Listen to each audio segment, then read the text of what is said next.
please explain to us, what is hoodie culture? Well, as I was like, what the heck also is hoodie horror, because it's called hoodie horror. It's basically films inspired by the fear of hoodies and concerns over broken Britain, the fear of the virile underclass bubbling up from the surface.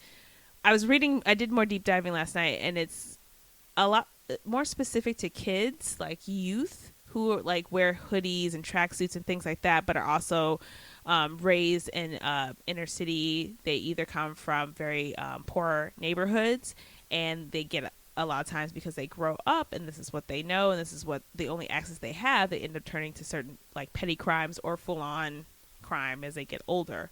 There's this fear that was going on in the UK that was profited off of in movies but for a long time, of people getting attacked in the streets, like a cute innocent white woman walking down the street with her baby and getting bludgeoned basically almost By to the death evil with her black baby. and brown people? Yeah, but and it's not even just black and brown, but it's very much majority, but it includes like just inner city poor project youth.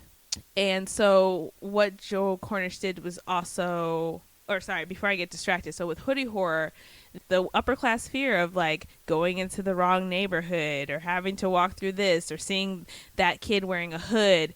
And immediately when I learned what hoodie horror it was, in my head I was like, I wonder if it's like the whole Trayvon Martin thing where there's a fear of a black kid wearing a hood. And when I deep dived, I saw more and more connections and like the ties to US culture, and how it's the same thing, this fear of the underclass, the poor, or the people of color that you despise coming through and taking everything back from you, or infiltrating on your space, or presented as a threat.